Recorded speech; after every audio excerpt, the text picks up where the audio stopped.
Bon, bonjour tout le monde. Aujourd'hui, je vais revenir sur un petit sujet pour vous expliquer des détails supplémentaires. Je vous ai dit qu'à l'époque pharaonique, on envoyait des esprits dans l'univers. À l'heure d'aujourd'hui, on envoie des hommes dans l'espace.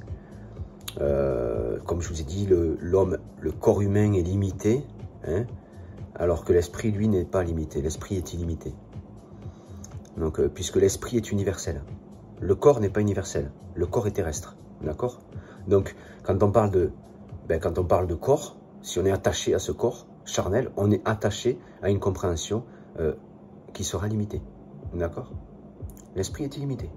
C'est pas compliqué. Donc, les pharaons, tels que je l'ai été, on a vécu une expérience, c'est notre corps. C'est comme si notre corps était notre fusée, notre truc spatial. J'ai été, en fait, pour vous expliquer, comme un sage hindouiste, ou qu'importe, ou un bouddhiste, a été dans l'Himalaya, dans les froids, dans les hauteurs de l'Himalaya, dans les hauteurs terrestres, hein, dans le froid terrestre, comme ces expériences qu'il a traversées corporellement. Pour ma part, je les ai traversées spirituellement. Pas dans l'Himalaya. Non, ça c'est terrestre.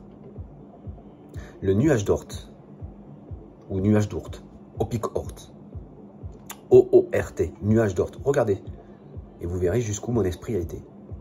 J'ai été jusque dans ce froid glacial, spirituel, cosmique. C'est là où mon esprit a été. Donc j'ai une vision du grand tout à échelle du nuage d'Oort. D'accord? Ça, c'est la vision que j'ai sur cette réalité dans laquelle nous sommes incarnés. Et ça, c'est l'expérience que j'ai fait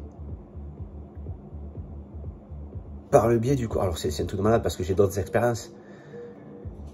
Mais, enfin, je ne vais pas les puer. Voilà, donc ça, c'était pour vous expliquer vraiment que chacun fait une expérience dans cette réalité qui va être dépendante de ses capacités, bien entendu. Mais c'est un truc de malade. Bon, allez, j'arrête là. Je reviendrai plus tard. Bonne journée à vous.